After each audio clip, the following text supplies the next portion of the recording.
Thank you. I must congratulate the organizers of this conference for doing this conference in this area remote from Calcutta. I was just telling the Amitabh that by doing this conference you are helping the doctors from the suburban area, Asansol, then Raniganj, then Durgapur itself, Badawan, to attend this type of conference. And this time I see there are many outsider speakers, and majority of the doctors who are practicing here, they cannot afford to go to Calcutta for all the conferences or outside Calcutta. So I must congratulate them, and I also congratulate for requesting me to come for repeated times. I congratulate the audience to tolerate me every time. I am going to discuss about some points on non-alcoholic fatty liver disease or metabolically associated liver disease. Multiple names are given to this. Whatever you choose, the original name is non-alcoholic fatty liver disease. I am not going to details. This is the more or less pathology. I could stop here by showing this slide, but as time is with me, I will discuss some points with you. What is the definition? Evidence of hepatic steatosis either by imaging or by histology, and no cause for secondary hepatic fat accumulation such as significant alcohol consumption, use of steatogenic medication or hereditary disorders. That does not mean if a patient touches 1 drop of alcohol, he cannot be labeled as non-alcoholic fatty liver disease. So for male, it is 21 drinks per week, and female 14 drinks. If less than this and develops fatty liver, we will consider it as a non-alcoholic fatty liver disease. What is the incidence? Global prevalence, general population 25%. I can say by last 10 or 15 years, with the advent of ultrasonography, I do routine ultrasonography for all type 2 diabetes patients at diagnosis. And for that we have been able to identify this disorder and also polycystic ovary. In cases of general population 25%, diabetes 57.8%, obese 70%, morbidly obese 95%, prevalence in Asia 27.1%, prevalence in India is 9 to 32%. This picture is not that high because you will accept that you do not do routinely ultrasonography at diagnosis and every year. So we are missing. What are the stages? Non-alcoholic fatty liver, simple fat infiltration. Then borderline NAS. NAS means when there is cellular infiltration and cellular damage. Then established NAS, and out of them, a good percentage up to 42 will develop fibrosis. Up to the stage of fibrosis, it is reversible. After fibrosis, the patient will go to advanced fibrosis, and finally hepatocellular carcinoma, and the patient will die. And what are the factors that determines the progression? Number one is sedentary lifestyle and high calorie intake, obesity, insulin resistance, and type 2 diabetes, genetic modifiers, there are some genes, and also younger age group. So, non-alcoholic fatty liver disease is not a disease of liver. It reflects insulin resistance syndrome. So ultimately, if you go into the depth, you can come up with the diagnosis of type 2 diabetes, cardiovascular disease, chronic kidney disease, colorectal cancer, osteoporosis, polycystic ovary, obstructive sleep apnea, and also hypothyroidism in a good number of cases. This is a study which has shown that after 10-year follow-up, incidence of diabetes in fatty liver is at least 5 times than in the group who patient had no fatty liver at the beginning or 10 or 12 years earlier. Again, the rewarding fact is, with improvement in non-alcoholic fatty liver, it comes down to 33% of chances of developing diabetes.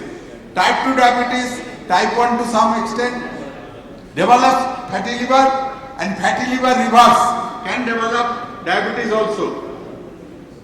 In an Indian study, 615% liver biopsy shows diabetes in 24.8%, prevalence of pre-diabetes 22.9%, and in diabetes with type 2 had higher blood pressures, higher triglyceride, higher obesity, and higher insulin resistance. Epidemiology, very common in cases of type 2, present in 50 to 60% up to type 2 and up to 45% of type 1 game. Biopsy-proven NAS in asymptomatic type 2 with normal LFT is 20%. So LFT is not an independent factor for predicting. Finally, you will have to go for biopsy, but we don't advocate biopsy routinely. Before that, by FIB score and also fibroscan, you can come to a diagnosis. 85% of the patients have at least one metabolic risk factor, with 1/3 of individuals having the metabolic syndrome itself. The steatosis, NAS with fibrosis and full-fledged cirrhosis, whether will develop or not, depends upon gradual increases from type 1 to pre-diabetes to type 2 diabetes. And in type 2 diabetes, incidence of these 4 complications are much higher than others. The most interesting thing we have listened to pregnancy diabetes, non-alcoholic fatty liver disease is prevalent in women with prior gestational diabetes mellitus and independent associated with insulin resistance and waist circumference. GTM is not that neglectable entity. 70% will develop full-fledged type 2 diabetes and other features of insulin resistance syndrome. This study has shown that 501 patients were studied, non-alcoholic fatty liver, advanced fibrosis and cirrhosis in 65.3%. Patients were above 50 years of age. Non-alcoholic fatty liver 65.3%, 14% advanced fibrosis, cirrhosis in 5.9%. After 5 years, obesity and insulin use were significantly associated with increased odds of advanced fibrosis. Insulin is not that God. They do many things bad to the body also. One of them is a non-alcoholic fatty liver. Progression of fibrosis, cumulative incidence of fibrosis progression is higher in cases of type 2 diabetes with non-alcoholic fatty liver. 4-year fibrosis rate is 19% versus 23% for non-diabetic. So diabetic person, 23% chance of developing fibrosis, non-diabetic non-alcoholic fatty liver, 19%. 12-year fibrosis rate for diabetic NAFLD, 93% and 76% for non-diabetic NAFLD. Diabetes associated with significantly higher fibrosis progression. Structural alteration in liver, hepatic fat complication is a well-recognized complication of diabetes with a reported frequency of 40 to 70%. This study was done by me when I was HOD at the Nilotan Sarkar Medical College, and we showed that liver biopsy of patients with diabetes showed 43% only fatty change, 14% NAS, and more advanced 17% in the rest of the population. It is also associated with cancer, particularly adenoma of the colon. It may be associated with gastric and prostatic cancer. Coronary artery disease present in 84.6% of those with fatty liver and 64.1% of those without. So they will be satisfied by diagnosing non-alcoholic fatty liver at the hepatic stage. You must assess for the coronary artery disease, hypertension, dyslipidemia. Vitamin D deficiency prevalent among non-alcoholic fatty liver disease with in US adults, independently associated with a definitive diagnosis of non-alcoholic NAS and increased histological severity. So more the vitamin D deficiency, more chances of fibrosis, etc. Novel association in pro-inflammatory pathway, probably vitamin D is related with inflammation, and that deficiency lead to this. Cardiovascular disease I just discussed, it increases the mortality, liver fibrosis mortality by 70%, chances of CVD mortality 300%, chronic kidney disease with cardiovascular disease is also increased in cases of non-alcoholic fatty liver disease with diabetes. CKD may trigger NAFLD NAS deterioration in a vicious cycle. NAFLD and NAS is also related to increased arterial stiffness that further raises cardiovascular disease. It is also associated with ventricular arrhythmia, associated with changes in myocardial structure and in load dependence indices of left ventricular diastolic function, suggestive of subclinical heart failure.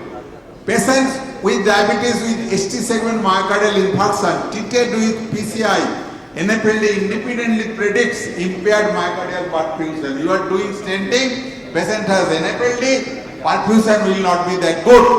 NAFLD found in 42.5% of acute ischemic stroke patients and might be associated with more severe stroke and worse outcome. Diagnosis and management. Majority asymptomatic. Some may report malaise, abdominal discomfort or fullness, hepatomegaly in some patients, acanthosis nigricans. Clinically, portal hypertension, ascites, splenomegaly, spider nevi in a small percentage of cases where cirrhosis has developed.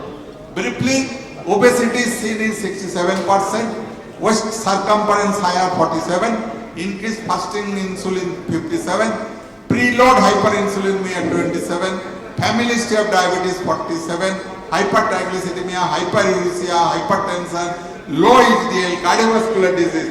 These are mostly seen as a clinical feature. How to finally assess? Ultrasound, fibroscan, CT scan and nuclear MR imaging and MRS. That is a magnetic resonance spectroscopy. Liver enzyme are not a sensitive marker of NAFLD. In type 2 diabetes and histologically proven NAS, abnormal liver enzyme may be seen in less than 20% of the patients. When you get fatty liver, we do enzymes.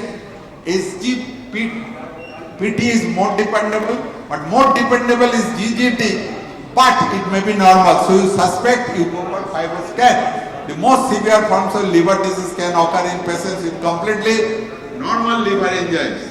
Liver biopsy, it is the gold standard, enabling confirmation of the diagnosis and also grading of fibrosis. Few imaging studies are available for assessing the severity. Liver stiffness as measured by ultrasonographic techniques such as the fibroscan or acoustic radiation for impulse or with the MR elastography have been used to estimate the presence and severity of hepatic fibrosis. Liver biopsy, increased risk to have steatohepatitis and advanced fibrosis assessed by presence of metabolic syndrome and NAFLD. So we do not routinely do liver biopsy when we want to exclude other hepatic disease or we want to establish the grade of the condition, we go for liver biopsy. The most dependable, there are many formula, I am not going to appraise score, that is not much dependable. It is the FIB force score. Age in years into ST level in 10 units per liter divided by platelet count into square root of LT units per liter. This is AST, this is ALT. I keep in my memory as AAPA, age, AST, platelet, LT. You go to the net, you go for the FIB force score, Google, he will give the scoring. And what is the result? It is normal up to 1.3, more than 2.67, high risk, refer to hepatologist, and you should, if you want to keep it with you, go for the direct screening, etc. 1.3 to 2.67 indeterminate or secondary risk assessment should be done. That is cardiological, cerebral, renal factors are there or not. What is the treatment pattern guideline? EASL 2021. Patients are risk for chronic liver disease. Check liver risk factors, metabolic syndrome. You exclude alcohol intake, hepatitis B, hepatitis C, family history, AST, ALT, GGT, ALP and platelet count. Metabolic cofactors and or alcohol only. Do the circulate, calculate the FIB score. I just discussed FIB score more than 2.67 definite. Go for direct screening. I am not going to details. And you may also be able to exclude chronic viral hepatitis, other causes of cirrhosis liver, etc. What is the treatment? This is a pyramid. Most important is lifestyle modification, which is very easy to say, but very difficult to comply with. Majority of my colleagues are having very high BMI. They cannot tell that you lower body weight. Targeting components of metabolic syndrome, liver-directed pharmacotherapy, managing complications of cirrhosis liver. To date, no effective medical intervention exists that can completely reverse the disease other than lifestyle changes, dietary alteration to reduce weight, and possibly bariatric surgery. I am going to later on resmetirom, which has been just this year approved by FDA for this purpose. Only drug approved. Pharma company will be very unhappy with me because they want to sell some medicines which do not work at all. A few studies have suggested that weight loss may be associated with regression of fat and fat-related inflammation. The most important recommendation for people with fatty liver are to lose weight if they are overweight or increase their physical activity in routine daily life. Follow a balanced diet and avoid alcohol and unnecessary condition. This year FDA approved resmetirom as medication for fatty liver, so long this appears to be the best drug. So what is the algorithm? Increased efficacy, therapeutic strategy, which I will choose? To lose weight, cardiovascular risk reduction. What they will do? Anti-steatotic effect of losing weight, cardiovascular risk reduction by lowering the inflammation. It also will lowering the fibrosis and improvement in insulin sensitivity. This is possible by weight reduction and pioglitazone. And also targeting the lipid abnormality, particularly triglyceride. Ultimately, we want the tolerability of the medicine. Different steps, diet, I am not going to details. Target 7 to 9% loss of body weight. Exercise, all listed, doubtful appearance. Bariatric surgery, not possible, but gives good results. What we are going, the most neglected drug in diabetology, I know here 30%, not more than 30% people do not use pioglitazone in diabetes practice. But 2 years back, Ralph DiFranco came up with the idea and nomenclature and the opinion that it should be well accepted. I tried to use pioglitazone in good number of cases. All the things which are preached against pioglitazone have been proved to be false. They are the only drug which removes hepatic fat. They are the drug which improves the atherosclerosis. They are the drug which stabilizes the vascular process. Even some cardiologists use pioglitazone after stenting in non-diabetic patients. They are also nephroprotecting drug. Irish trial has shown that pioglitazone improves cerebral circulation and useful in cases of atherosclerosis. Pioglitazone reduces hepatocellular injury and fibrosis, but I agree, if carcinoma is developed, no drug can do anything. Vitamin E, I am coming to details of vitamin E. 800 units improves liver histology in non-diabetic adults with biopsy NASH. Till now there is no hard data in diabetic. I am personally using vitamin E in diabetic cases for last 5 years. I am getting good results in terms of the enzyme improvement. It is not possible to serially follow with the screening. I would be happy if I could do that. But enzymes are definitely improved. It should be at least used for more than 1 year. Further data supporting its effectiveness becomes available. Vitamin E is not recommended to treat NASH in diabetic patients. Probably data will come in future. It is present to recommend omega-3 fatty acid for the specific treatment of NAFLD or NASH. We don't know whether omega-3 fatty acid will help or not. No documented role of UTCA. I am very sorry company are preaching UTCA. They are not helping, but its latest molecular development by methyl derivative of UTCA may be helpful, only finally the future can say. Statin, particularly targeting the CVD, will improve hepatic fat and also cerebral atherosclerosis and coronary artery disease. Dapagliflozin or omega-3 fatty acid, carbolic acid, lower liver fat. Azithromycin by lowering triglyceride also improves fibrosis, ballooning of the cells.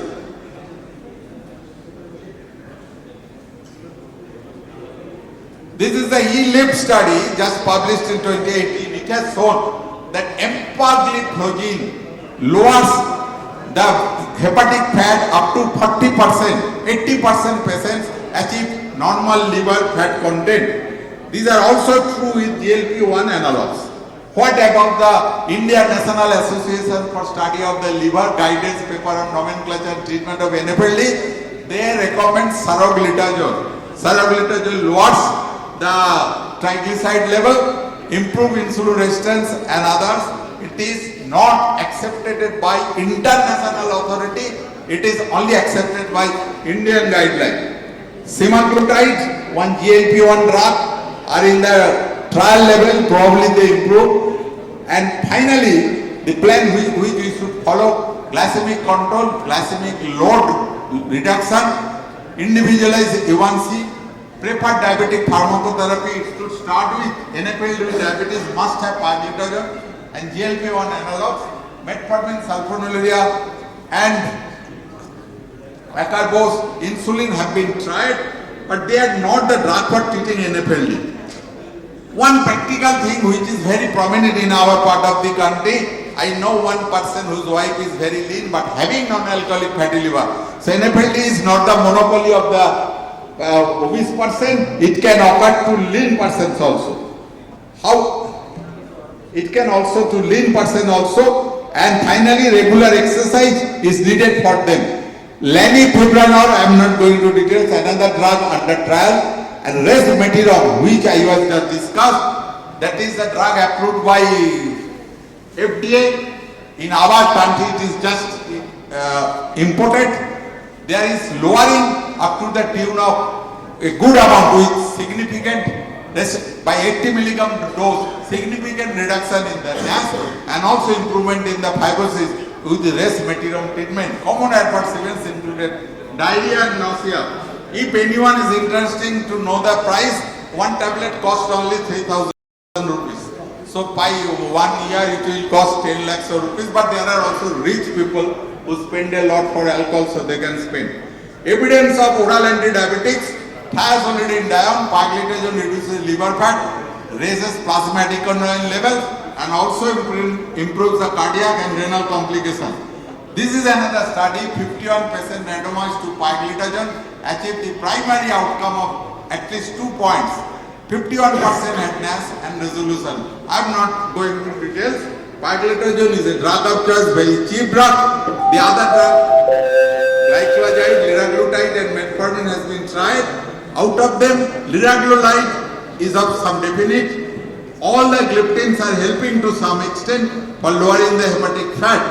Also, losartan by inhibiting plasminogen activator inhibitor, ACE inhibitor, etc. They are also helping. In conclusion, I like to place MASLD or NAFLD has become the leading cause of chronic liver disease worldwide, causing considerable liver-related mortality and morbidity. In our part of the country, more than 50% are diagnosed because we do not do routinely LFT or do not do ultrasonography minimal at the diagnosis. During the past decade, it has also become increasingly evident that it is a multi-system disease that affects many extrahepatic organs, heart, kidney, brain, etc. Weight loss, optimal management of diet and dyslipidemia essential. Current liver-centered approach of NAFLD should therefore shift to a more holistic approach, including specific assessment of cardiovascular disease, as metabolic memory negatively impacts on potential treatment into survival benefit. Early treatment of NAS might be warranted, challenging the currently defined target population for clinical trials in NAS. Once fibrosis has started, very difficult to revert up to stage of NAS. It can be reverted by pioglitazone, GLP-1 analogs, etc. Once carcinoma has developed, we cannot do anything. So catch the myome, treat the myome. If you can afford 10 lakhs per year, go for resmetirom. Otherwise, use pioglitazone, vitamin E and SGLT inhibitor. Thank you for your present hearing. I just bow down to you for making my 11 books successful, and I have placed a chapter on my last book on gastrodiabetes. Thank you for your present hearing.